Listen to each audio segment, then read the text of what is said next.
What's up, guys? It's your boy Alexander, and today I'm going to be reacting to the Magic School Bus Doppelganger Theory. Let's do it.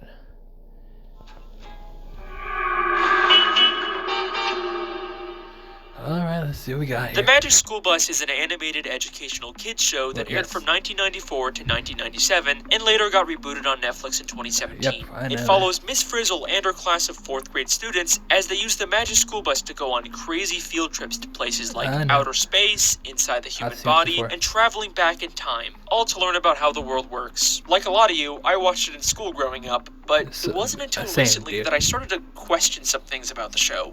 Like, do the parents know that their kids are regularly going on these dangerous, life-threatening expeditions? I don't know about that. And how is Arnold still alive after taking off his helmet in space? I have no idea. I always question these two.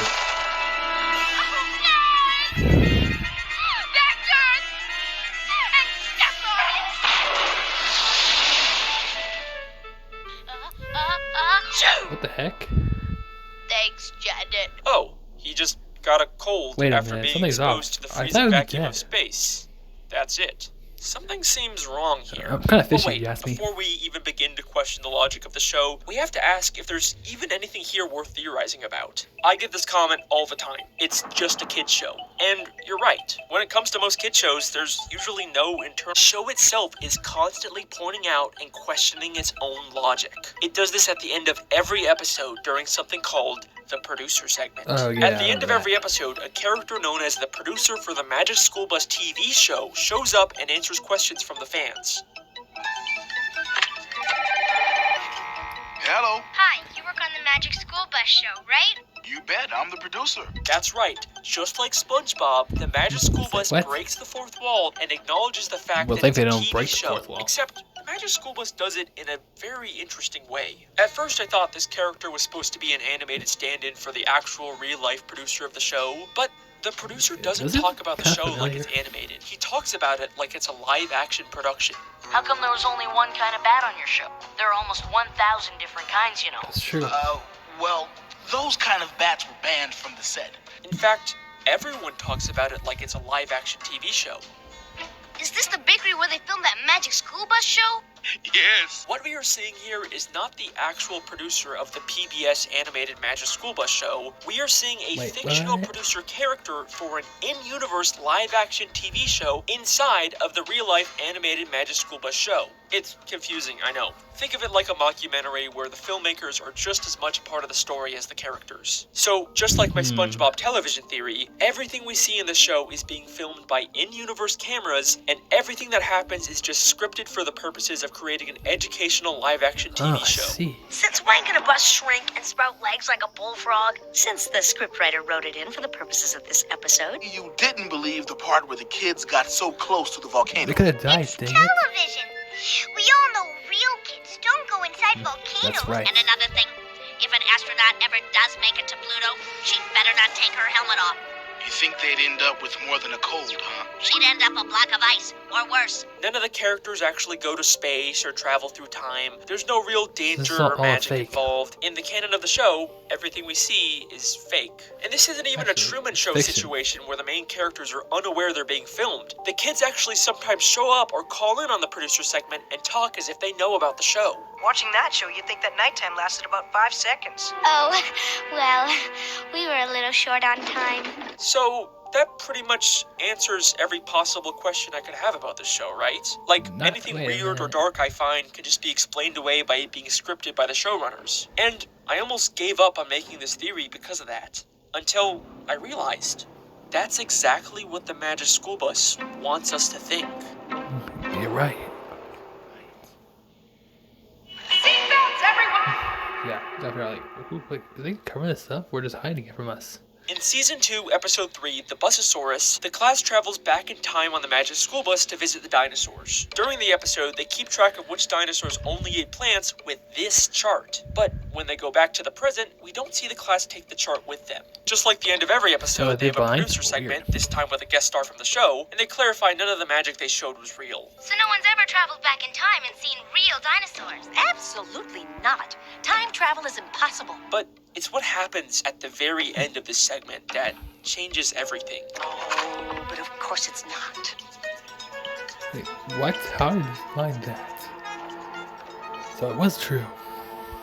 How could they find the dinosaur chart buried underground if the time travel wasn't real? This directly contradicts what the producers are constantly saying about the show. And this happens all the time in the producer segments. Which reminds me why I called in the first place. Yes? I'm still waiting for someone to get that pile of litter off my planet. Everybody knows there's no such thing as ghosts.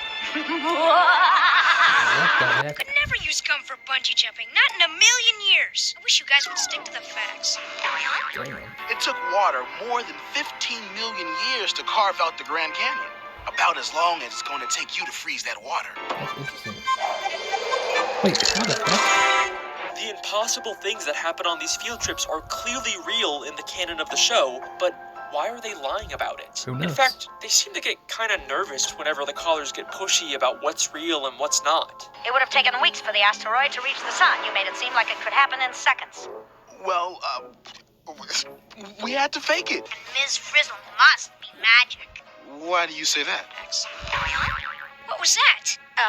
That? Oh, that was just the sound of Liz stretching the truth. So why not just tell them that it's a real magic school bus? What's with all the secrecy? Yeah. The class is What are they constantly hiding? going to places like outer space, the bottom of the sea, inside an active volcano, all extremely dangerous places that no school could ever take kids unless they lied about it and pretended like the field trips were just faked as a part of an elaborate fictional TV show. And the cover-up goes much farther than just the show. The principal of the school has no idea what they're doing on these field trips. You're telling me you went inside a chicken true, he doesn't to check on find him. me an egg? Yes, sir, we did. But going inside a chicken is not a state-approved field trip. And even when they tell him, he doesn't believe them. Do you really expect me to believe that the chicken laid an egg with all of you inside it? And even the parents don't know what's going on. And now, live from the throne. Ralphie, that little girl looks just like your friend Wanda. Uh-oh. Who? Her? No. Wanda's much, shorter. Ralphie, I know that guilty look. I don't know What's why they're going doing it. on? They're trying to hide Nothing, it. Don't Mom. get in trouble. Really? Oh, I'm sure they were just hanging around. Right, Ralphie? Right, Miss Frizzle. It's never explicitly stated in the show, but if you pay attention, it's clear that these field trips are a massive secret, and the kids are actively helping hide it. But Miss Frizzle, we can't let Mr. Junket know the bus is magic. He can't know what he can't see. But why? I can see why the producers are hiding the Yeah, we secret, have to but know why why. are the kids in on it? Maybe it's just because they love the field trip so much, and they know that if the secret got out, they wouldn't be able to go on them anymore. But I think there might be something more going on here. In the very first episode of The Magic School Bus, Arnold brings his cousin Janet to visit his school, and she mentions that Arnold told her all about the field trips they go on. Arnold told me all about your field trips, should have said that, Dorothy, dude. and what did he say? Look at their reactions to hearing this. They are terrified of someone else knowing the truth. Now, I've already shown you Yeah, that 'cause they clip of wanna get in Arnold trouble. taking off his helmet and freezing in space, but I didn't show you why he did it. Throughout the entire episode, Janet is trying to collect proof to prove What's that she went to evidence? space. And in order to convince Janet not to bring back incriminating evidence, Arnold does this. There's no way I'm going home without my stuff. It's proof. Nobody will believe me without it. Janet, you want proof? I'll give you proof. Here's proof of what'll happen to you if you stay here with your stuff. Arnold, no! Arnold is more afraid of Janet exposing their secrets than taking off his helmet in Yeah, 'cause space. no one would find the What truth. could these kids possibly be so afraid of happening if the truth got out? Well, in season 1, episode 11, we actually do get to see what DA thinks would happen if her old teacher found out about their field trips. What the deuce? Mr. Seaflat, I'd like you to meet. Take chances, make mistakes, get messy. Oh, we never did anything like this at our old school. Holy shit. It's Miss Frizzle. They're all afraid of Miss Frizzle. Oh my Miss God, Frizzle yeah. may seem like this quirky, fun, eccentric teacher, but she is constantly manipulating these kids into being afraid and totally She's obedient. totally evil. In episode 2, Arnold asked Miss Frizzle if he could skip the field trip. Miss Frizzle, I'd really love to go on a field trip, but but I've got this weird feeling. Well, Arnold, I do need a volunteer to stay behind. She casually says he can stay behind, but then without telling him, they shrink down and go inside of Arnold for their field trip. Okay.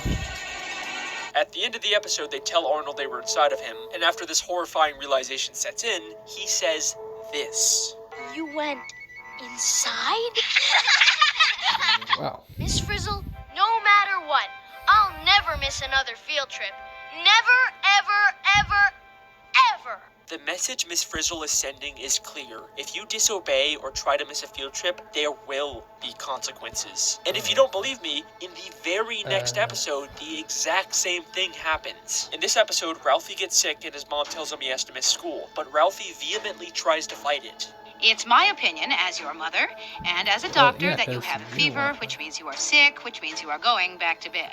But Mom! Seems kind of weird, right? Usually kids love to miss school, especially a slacker, goofball character like Ralphie. But no, he knows there will be consequences if he misses a field trip. And as expected, the class goes to his house, shrinks down, and goes inside of him. It's like an unspoken rule of the class. If you miss a field trip, you will become the field trip. There is a culture of fear and lies in the classroom, and Miss Frizzle is at the heart of all of it. Yeah, she's no the master matter behind what, this. you must keep her secrets and continue going on these dangerous field trips, even if there's risk of getting hurt or worse. Which brings me back to my original question. How did Arnold actually survive after taking off his helmet in space? What if I told you he didn't? Wait, and what? the Arnold we see after this is not the same Arnold. You got a point there. Wait, hold up. Yeah, something's up. Please let this be a normal field trip. Oh, now we get to the theory. So, the Magic School Bus is supposed to be this infinitely powerful magical contraption, right? It can go anywhere, travel through time, and change itself or anyone else into just about anything. So, who's to say that the kids who get injured or killed don't just magically get brought back to life by the bus off screen?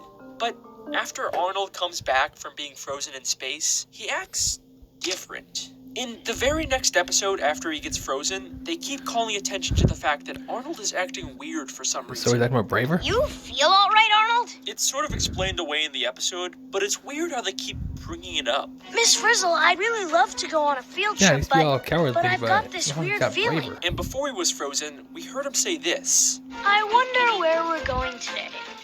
Inside a rotten log? Been there. To the bottom of the ocean? Done that. He mentions how they've already been to the bottom of the ocean and inside of a rotten log. But they visit both of these places in future episodes, and Arnold never mentions the fact that they've already been there. In fact, no one does. It's like they don't even remember these past field trips. And this show does have continuity and a precedent for mentioning old field trips. This looks familiar, kind of like when we were in your bloodstream, Ralphie. Remember? There's something really strange going on with these kids, but for the longest time, I couldn't figure out what it was. And then I discovered something. What's that? Something so impossible and confusing that when I saw it, it honestly gave me chills. In episode 2, the Magic School Bus shrinks down and goes inside of Arnold to learn about the digestive system. But there's something inside of Arnold that made me question everything about this show. Something that I guarantee you wouldn't normally notice. Are you ready? Yes. Let me play the clip for you. The esophagus. It's where your food goes after you swallow. Miss Frizzle. Wait, what the? What are you doing? Did you see it? Yeah. Let's slow it down a bit. How is he in the bus? How the fuck is Arnold inside of Arnold? He is the one person who absolutely cannot be in the bus right now. Oh my but there he is, sitting in the back. But the next time we see the back of the bus, he's gone. What no the way. heck is This going has on? to be some sort of really weird animation mistake, right? Except 25 No, seconds that's very later, possible. we see him again sitting in the back of the bus. How is Arnold inside of Arnold? Okay, maybe I they have just no made the idea. same mistake twice, right? Except this isn't even the only episode where this happens. In season What? 4, episode 2, the class learns about a chicken's life cycle and shrinks Arnold down inside of an egg to watch it hatch.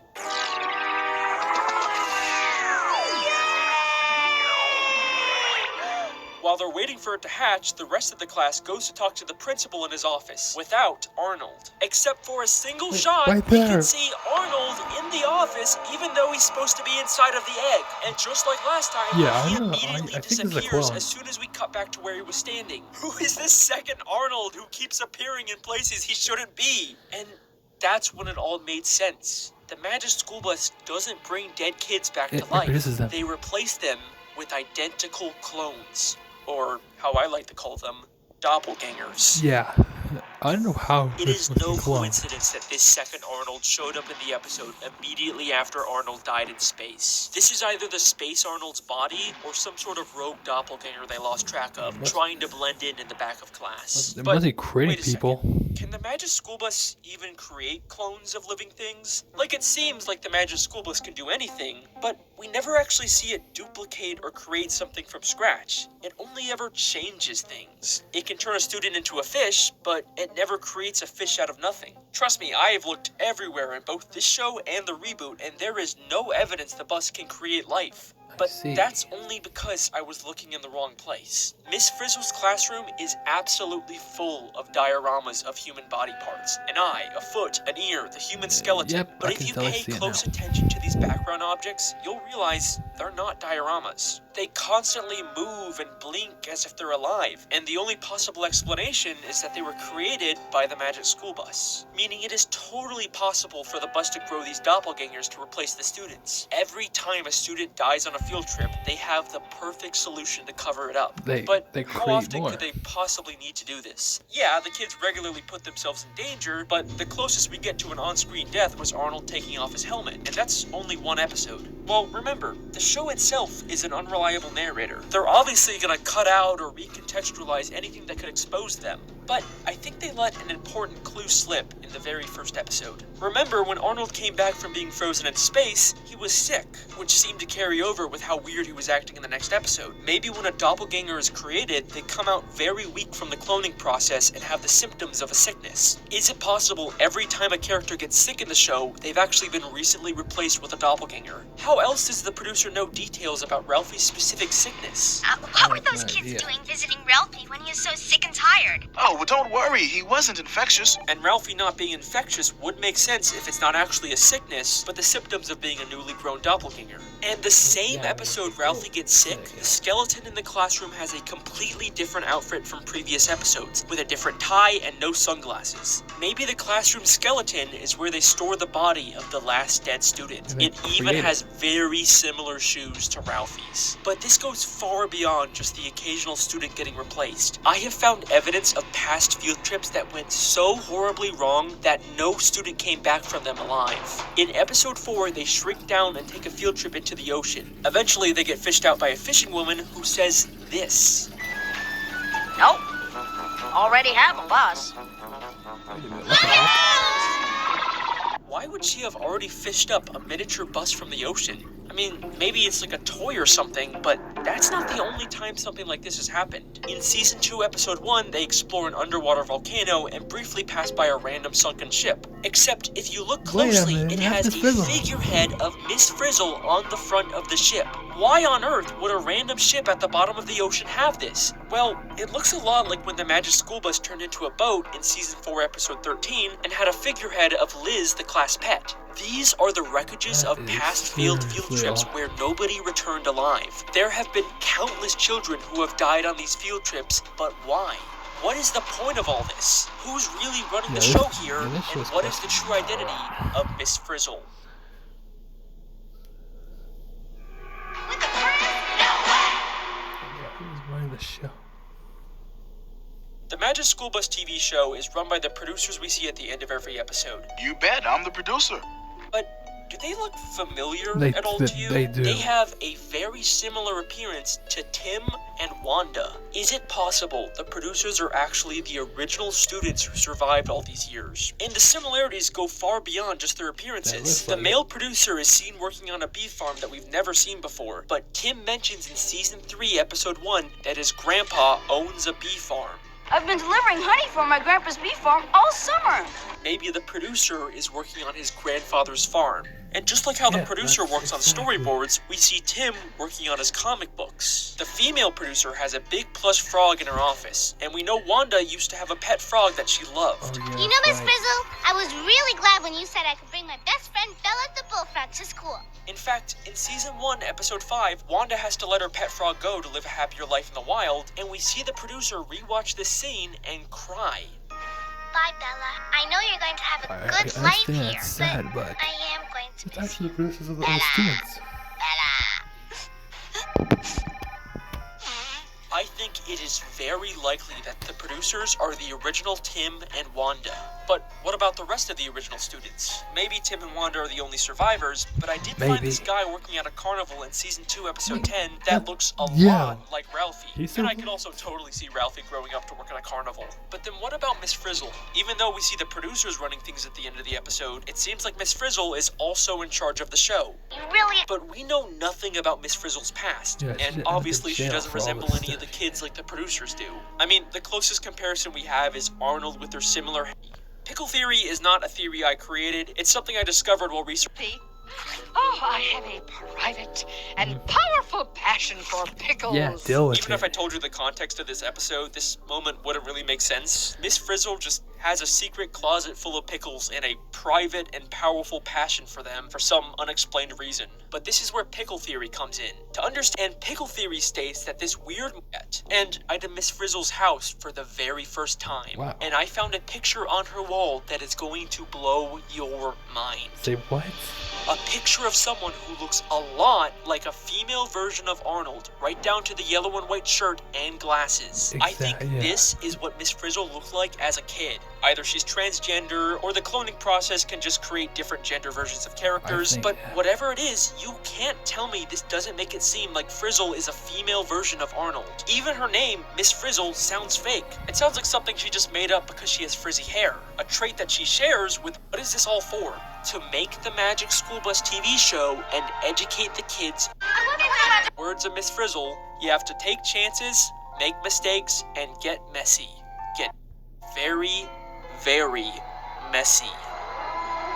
Oh my, the horror. And that's the Magic School.